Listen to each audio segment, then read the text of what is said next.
वाराणसी के ज्ञानवापी मस्जिद विवाद अभी थमा भी नहीं है कि कांग्रेस नेता प्रमोद कृष्णम ताजमहल और कुतुब मीनार पर बड़ा बयान दिया है।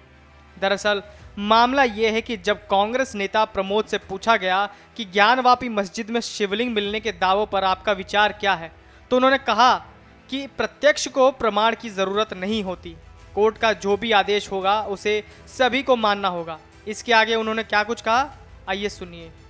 ताजमहल वाले विषय पे कोर्ट ने वहाँ के ताले खुलवाने को मना कर दिया, लेकिन अगर ताजमहल और कुतुब मीनार पे कोई विषय है तो फिर भारत सरकार के अधीन है, क्योंकि ये किसी धर्म के हाथ में तो है नहीं।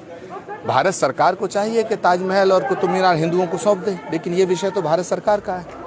हम तो राष्ट्र के साथ हैं, देश के साथ। प्रमोद कृष्णम का कहना है कि कुतुब मीनार और ताजमहल ये भारत के जनमानस की भावनाओं से जुड़ा हुआ विषय है। प्रमोद कृष्णम सोमवार को कांग्रेस सांसद दीपेंद्र हुड्डा के साथ अयोध्या में रामलला और हनुमानगढ़ी का दर्शन करने पहुंचे थे।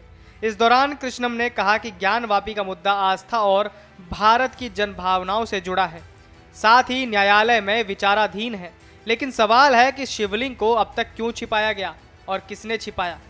उन्होंने कहा कि यह विषय भारत सरकार का है, लेकिन हम राष्ट्र और देश के साथ हैं। उन्होंने कहा कि भारत भावनाओं का देश है और भारत एक संवैधानिक व्यवस्था से चलता है। ऐसे में जब यह मामला कोर्ट में है तो मैं इस मुद्दे पर कोई राजनीतिक प्रतिक्रिया नहीं दूंगा। कांग्रेस नेता ने कहा कि न्यायालय का जो भी आदेश होगा उसे सभी को मानना होगा। तो वहीं अयोध्या में महाराष्ट्र नवनिर्माण सेना प्रमुख राज ठाकरे के विरोध पर कांग्रेस नेता प्रमोद कृष्णम ने कहा कि बीजेपी सांसद ब्रजभूषण शरण सिंह और राज ठाकरे दोनों एक ही थाली के चट्टे बट्टे हैं।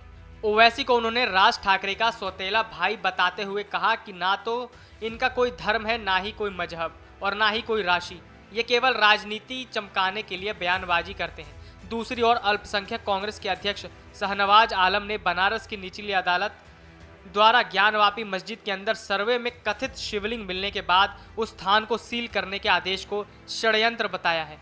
शाहनवाज आलम ने आरोप लगाया कि जिला अदालत का सर्वे का आदेश ही पूजा स्थल अधिनियम 1991 के खिलाफ था। शाहनवाज आलम का दावा है कि मस्जिद में वजू करने के लिए बने पुराने फव्वारे के बीच में लगे पत्थर को, जो कालांतर में टूट गया था, को ही टूटा हुआ शिवलिंग बताकर अफवाह फैलाई जा रही है।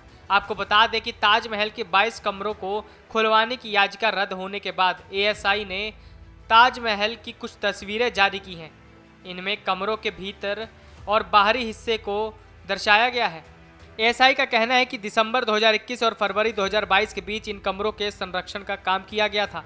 ये फोटो संरक्षण के काम से पहले और बाद के हैं। Video desk अमरउजाला.com। डाउनलोड करें अमर उजाला ऐप और पाएं खबरें लगातार। अगर आप ये वीडियो YouTube पर देख रहे हैं तो हमारे चैनल को सब्सक्राइब करें और बेल आइकन को दबाना ना भूलें। अगर आप Facebook पर यह वीडियो देख रहे हैं तो हमारे पेज को लाइक करें।